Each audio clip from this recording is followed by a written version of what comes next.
Alors, donc, l'objet de cette visite est de venir nous recueillir sur les tombes des familles, sur les tombes des victimes du naufrage.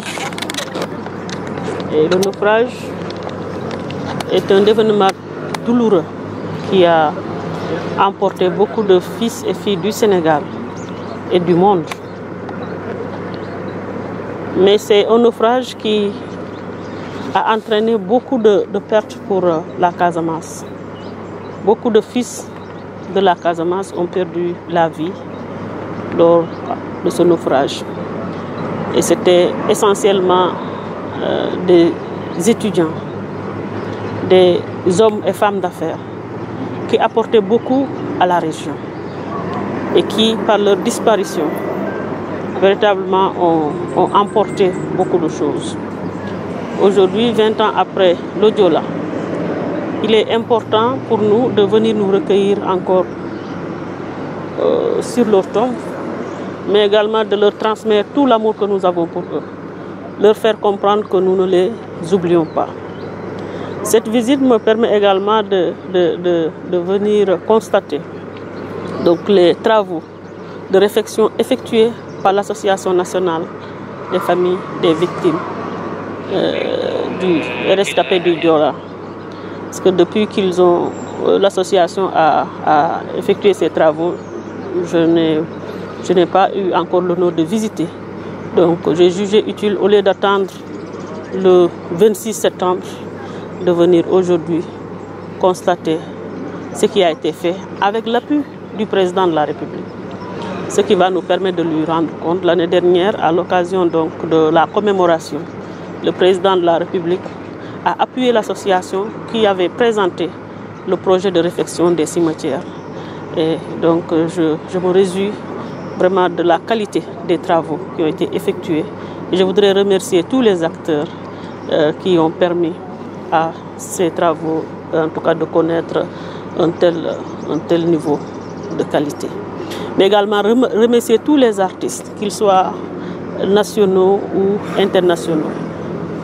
On sent vraiment toute la solidarité des uns et des autres autour de l'Association nationale des familles des victimes. Et je voudrais remercier tout le monde pour cela, mais également demander à tout le monde de rester mobilisé.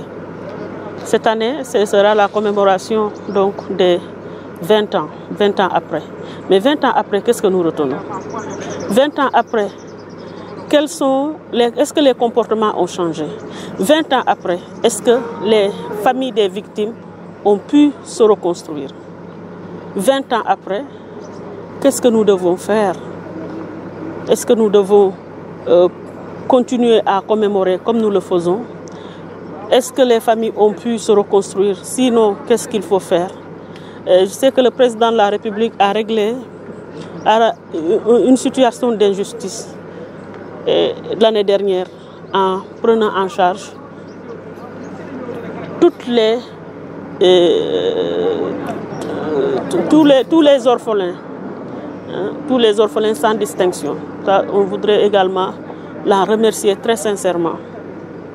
L'association pourra revenir en détail sur la question, mais je voudrais encore une fois réitérer, en tant que fille donc, de cette région, je partage évidemment toute la douleur ressentie par l'association et je me tiens à leur disposition pour toute aide que je pourrais apporter, mais également leur dire que j'entends avoir un rôle actif, pas seulement un rôle passif.